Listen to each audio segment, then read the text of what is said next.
Link TV presents a selection of news reports from independent and state-controlled broadcasters from throughout the Middle East.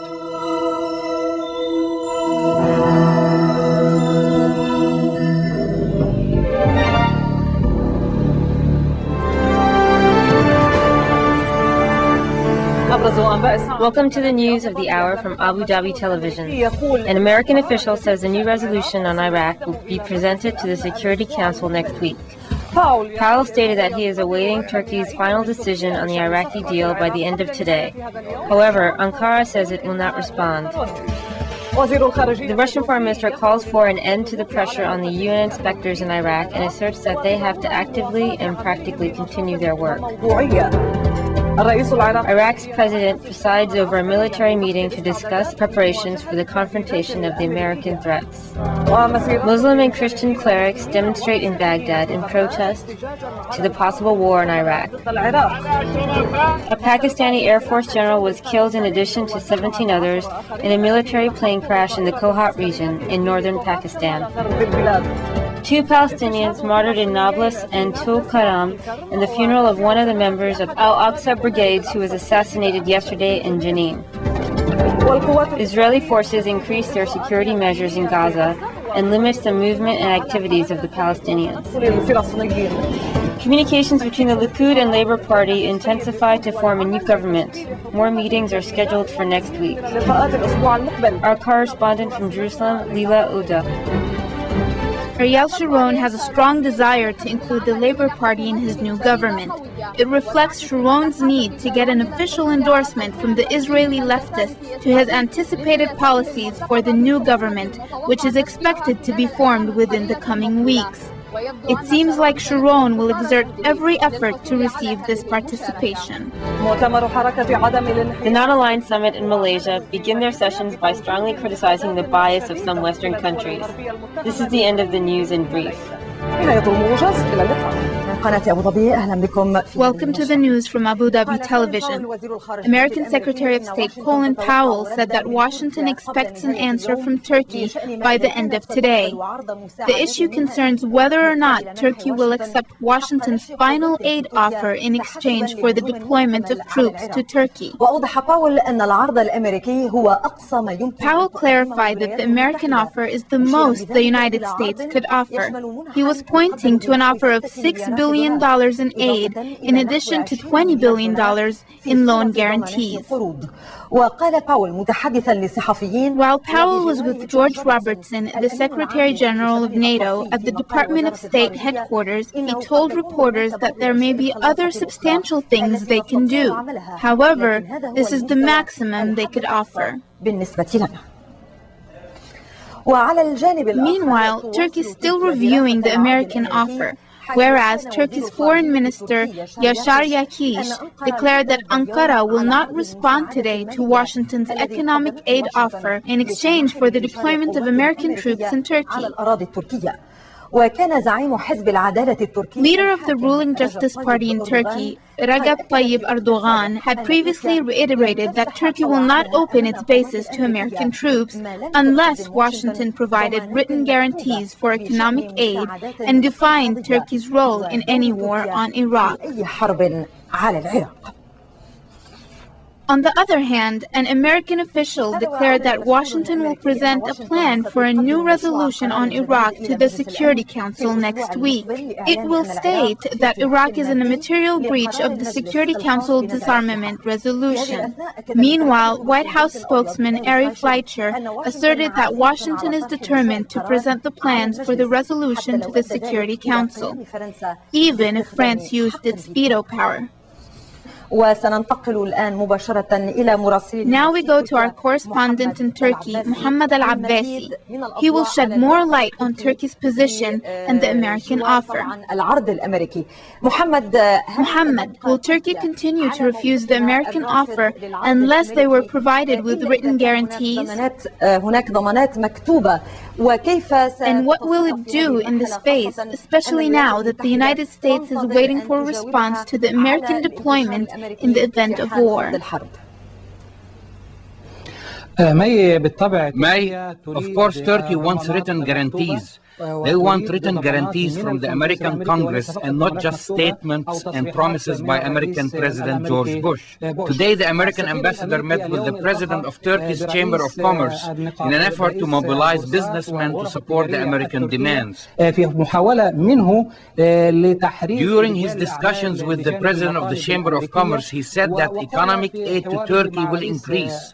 It will take the form of $6 billion in grants and $20 billion in loan guarantees. Nonetheless, Bush's promises or statements to Turkey are not sufficient. Congress will need 6 weeks to pass a legislation, and the United States cannot wait any longer. Mr. Rajab Tayyip Erdogan, Abdullah Gül, the Prime Minister, and Abdul Latif Shanar and many Turkish officials focus on the importance of fulfilling 2 demands. First, the economic demand and compensation that Turkey wants from the United States. Second, to wait for the Security Council decision after the inspectors give their report early next month. The interesting issue is that there is a political chaos in Turkey. For example, just a while ago, we heard a statement from Saleh Kobzos, the deputy leader of the Justice Party. He said that tonight, the issue of Turkish land being used for military purposes will be raised in the parliament. After that, Deputy Prime Minister Muhammad Ali Shaheen said that it won't happen. At noon today, the High Council said that this will happen next week. As you can see, Turkey is suffering political chaos. Despite of the intense conflict between the conservatives and the reformers in Iran, political observers believe that both of them want their country to be an effective player in the American campaign against Iraq. Though the reformers and conservatives have their own agendas, both of them still have to face one reality: the American war machine will soon become their next-door neighbor.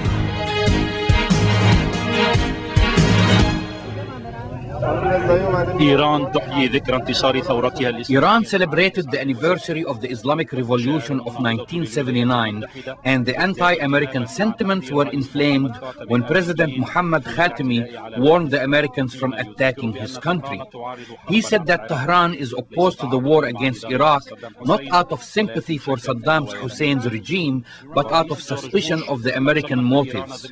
President George Bush included Iran in his axis of evil and gave it a strict ultimatum after the events of September 11. On the other hand, Saddam Hussein launched an 8-year war against Iran and prevented it from exporting its revolution to the region.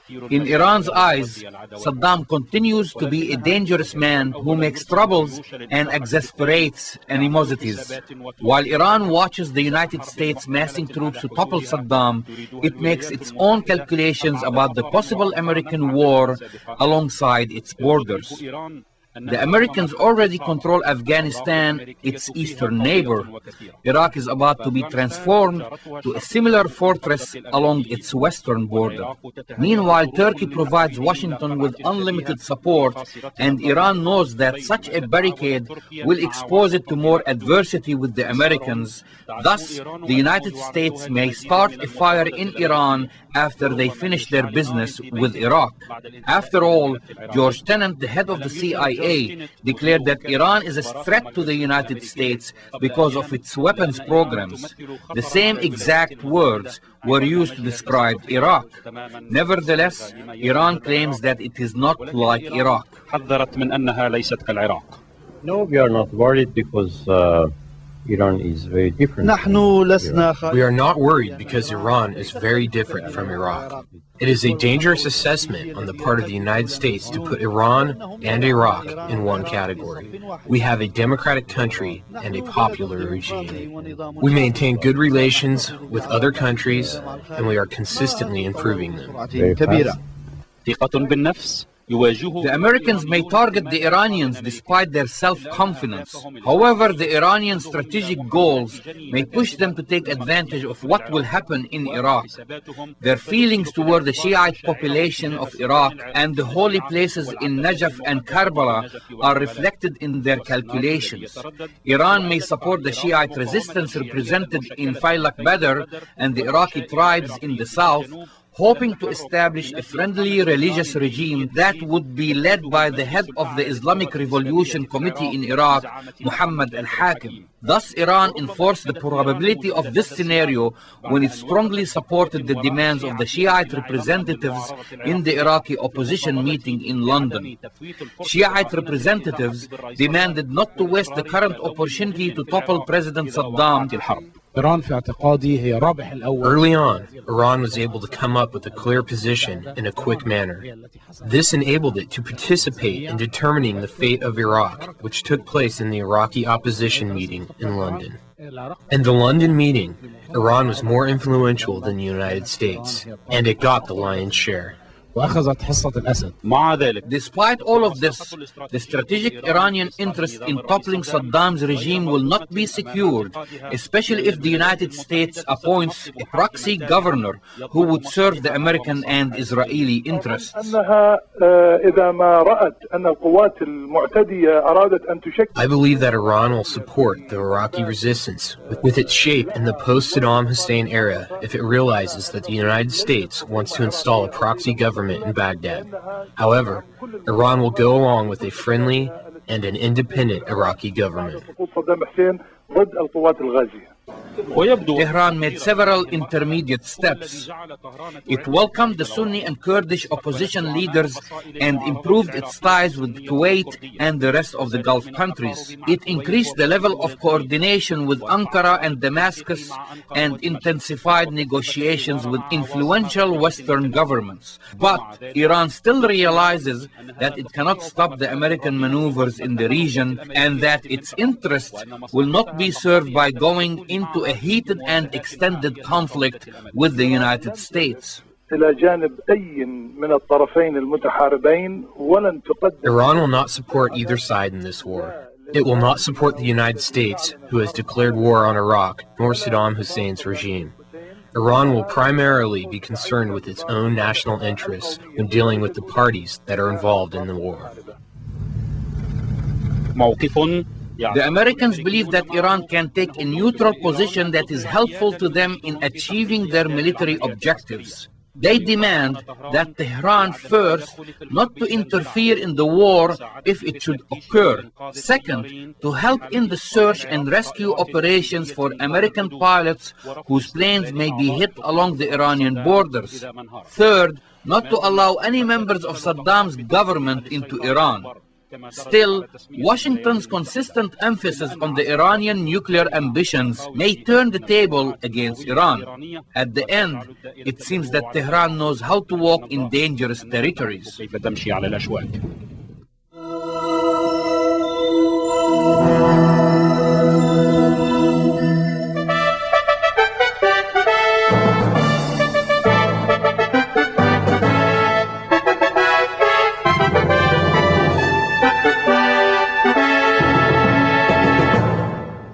President Hosni Mubarak attended the France-Africa Summit, which began in the French capital Paris on Thursday.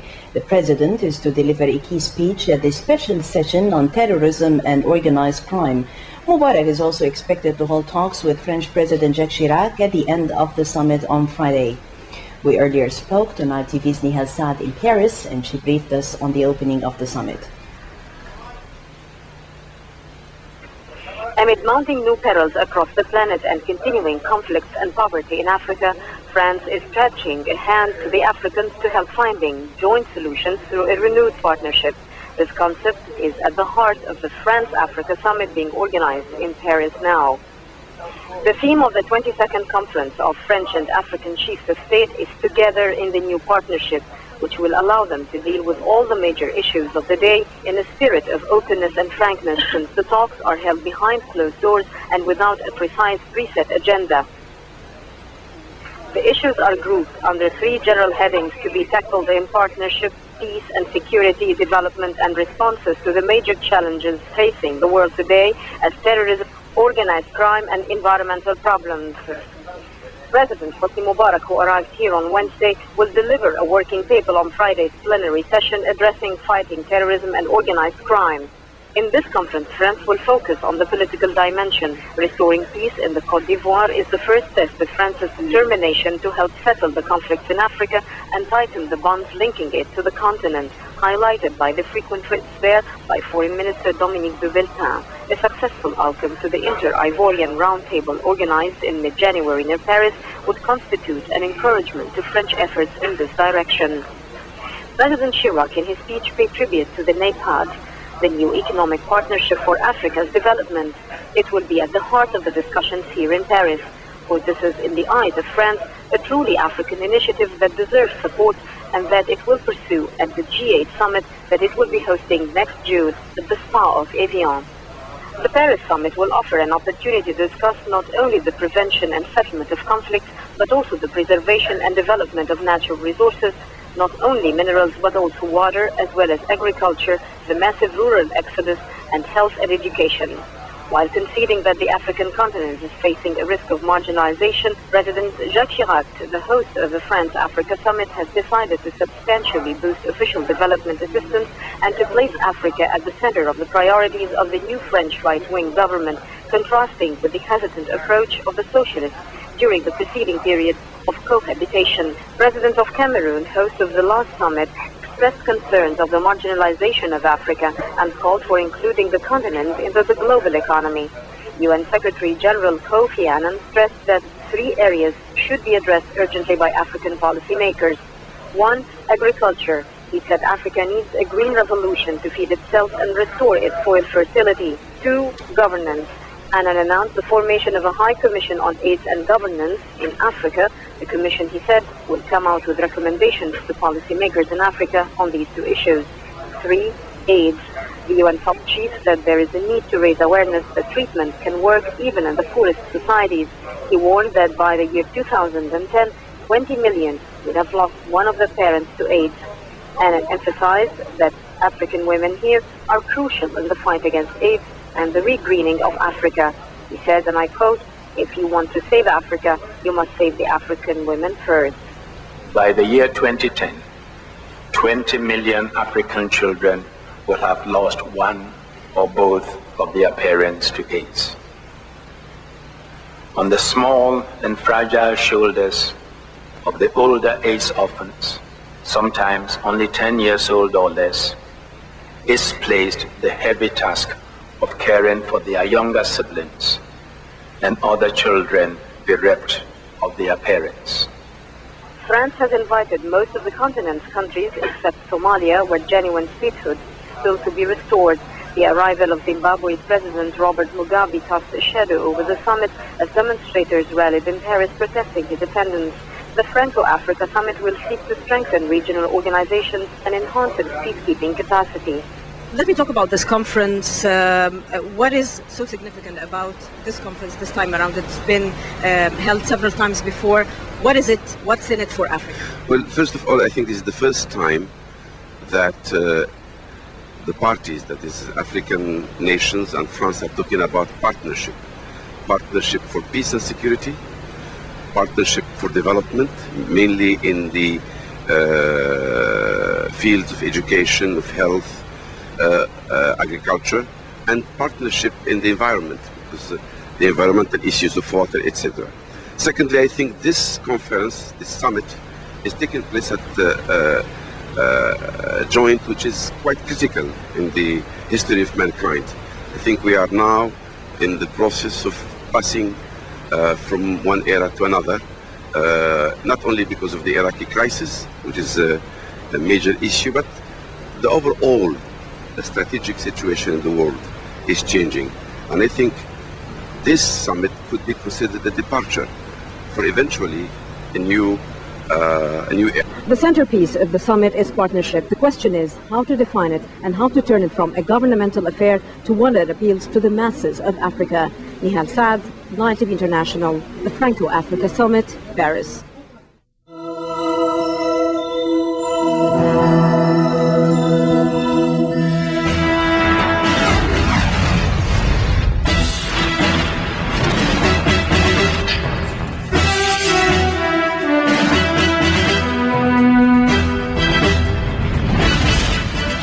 An Iranian military plane crashed in southeastern Iran on Wednesday, killing 302 soldiers and aircrew.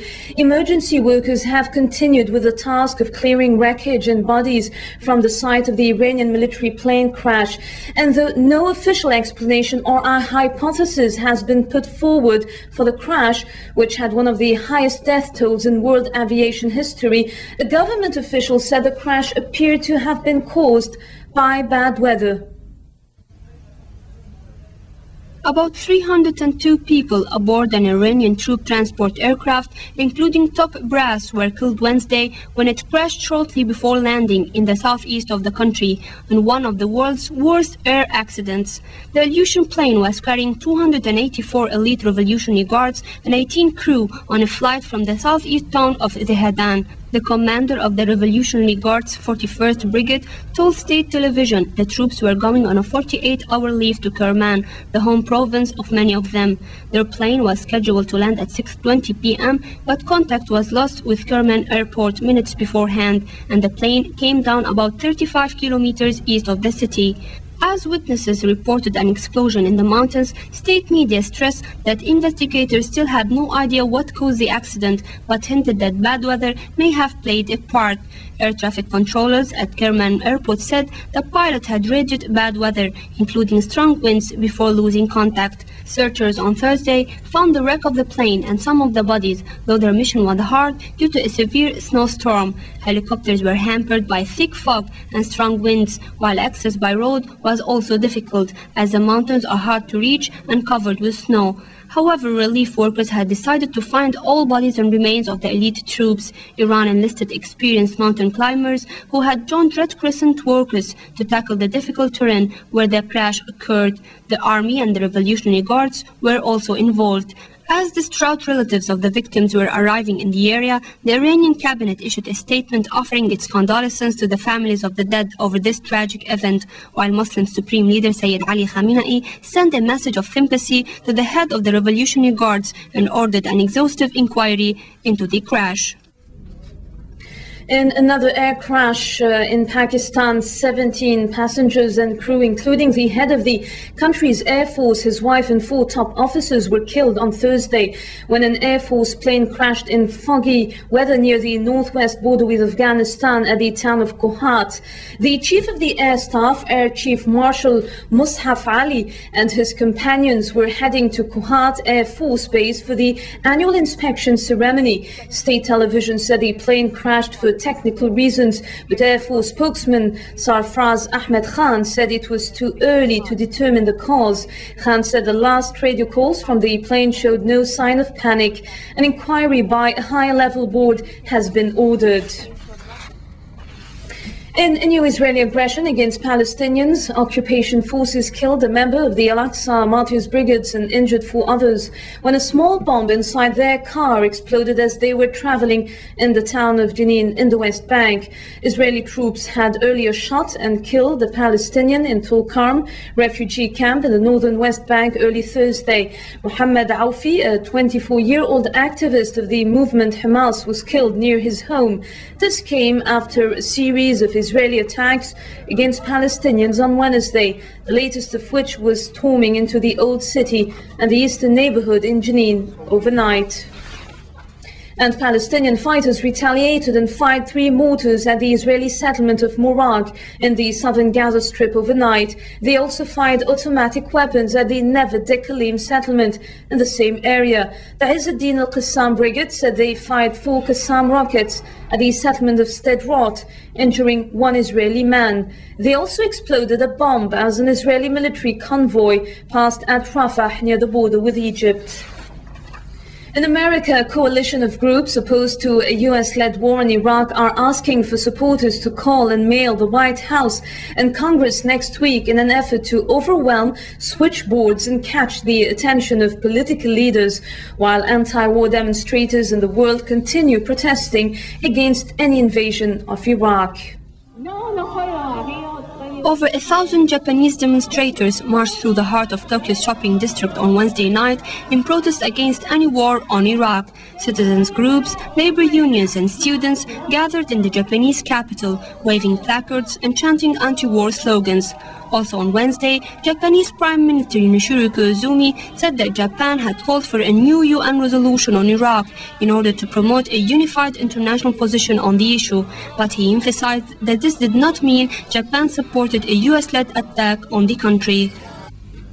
I hear that the US is saying that they do not need a UN resolution to back the attack on Iraq. But Japan wishes that the international community in unity asks Iraq to solve the problem. It should not be the issue of Iraq against the US or the US against France.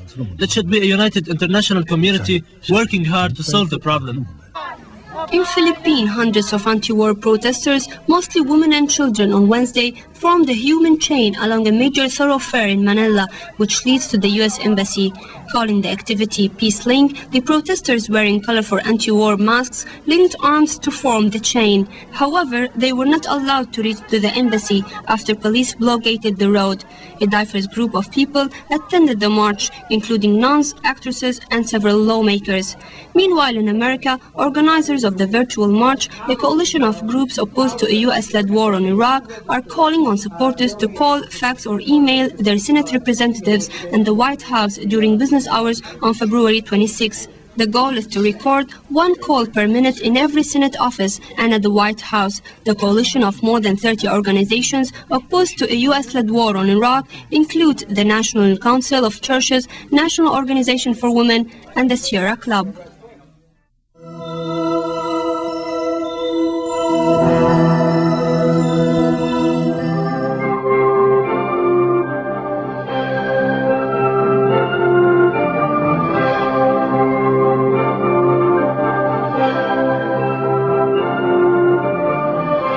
The justices at the International Court of Justice have held another hearing on Iran's complaint against the United States. Iran has filed a lawsuit before the International Court of Justice calling on the court to pronounce the United States the country which attacked 3 Iranian oil platforms. Iran says the United States has breached a binding treaty the two countries signed in 1957. Meanwhile, following Tehran's lawsuit, Washington claimed Iran attacked some U.S.-flagged ships during the 1980s Iraqi-imposed war on Iran. The International Court of Justice eventually came up with a decision to examine both cases together.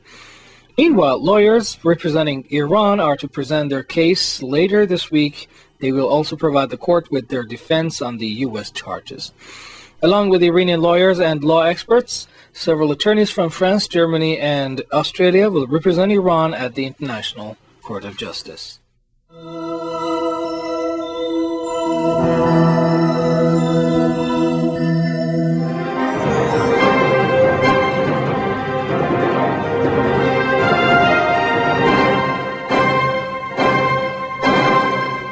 The Ministry of Defense in South Korea announced that an aerojet fighter of the North Korea type MiG-19 penetrated the naval borders of South Korea for a short time today. It pointed out that the jet fighters of South Korea type F-5 ran after it. Reports mentioned that penetration of the North Korea jet fighter for the northern border of the Yellow Sea, Western Seoul, which is the first of its kind since 1983, lasted for 2 minutes only. Earlier, North Korea issued a statement in which it threatened to withdraw from the truce agreement, which ended the Korean War, which lasted from 1950 to 1953, if the sanctions would be imposed against it.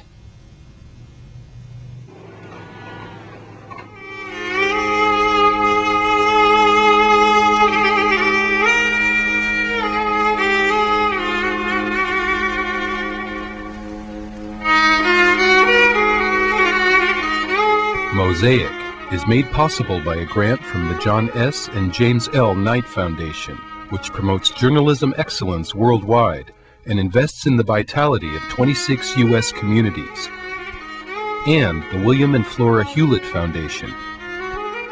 Additional support provided by Henry and Virgilia Dakin.